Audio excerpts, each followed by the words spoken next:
Welcome to PH Insight. Know the force behind the flag.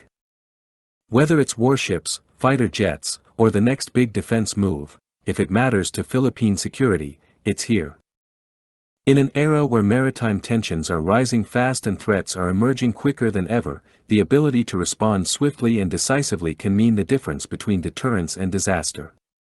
That's why the United States' plan to build a new fast boat facility near the South China Sea is not just another infrastructure project, it's a game-changing development that will reshape the security architecture of Southeast Asia and significantly boost the Philippines' maritime defense capabilities. Announced quietly in a joint statement in May 2025 by U.S. Secretary of Defense Pete Hegseth alongside his counterparts from Japan, Australia, and the Philippines, the project is slated to be operational in the first quarter of fiscal year 2026, beginning October 1, 2025.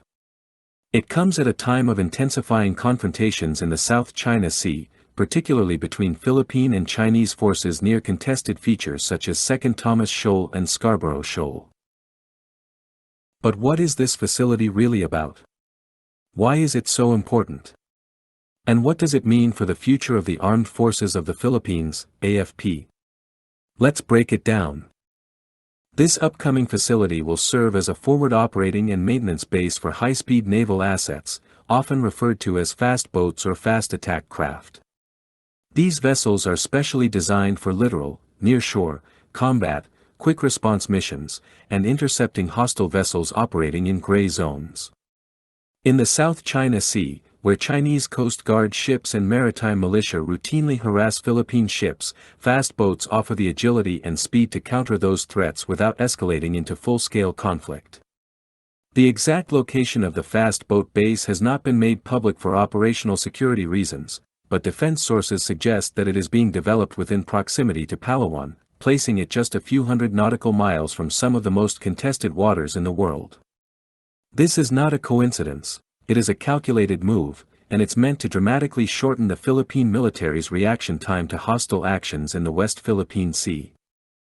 Fast boats, including types like the U.S. Navy's Mk-6 patrol boats or the Philippine Navy's new Acero-class gunboats, are small but heavily armed vessels capable of reaching speeds of over 40 knots. What they lack in size, they make up for in maneuverability, speed, and firepower. In recent years, fast attack craft have evolved from mere patrol platforms into high-tech vessels equipped with anti-ship missiles, e.g., Spike-NLOS or Sea Breaker, radar and electro-optical tracking systems, electronic warfare suites, advanced communications for command and control. For the Philippines, these boats are essential in dealing with non-traditional threats such as Chinese Coast Guard ships blocking resupply missions, maritime militia swarms, illegal fishing fleets backed by state actors. These incidents often occur below the threshold of war, making fast, non-escalatory responses a vital capability. That's exactly what this new U.S.-supported base is designed to provide.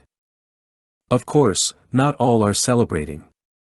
Some domestic voices in the Philippines remain wary of expanded U.S. access, raising concerns over sovereignty and dependence, potential entanglement in U.S.-China rivalry, environmental impact of new military construction. These concerns are valid and must be addressed through transparency, regular consultation, and public engagement.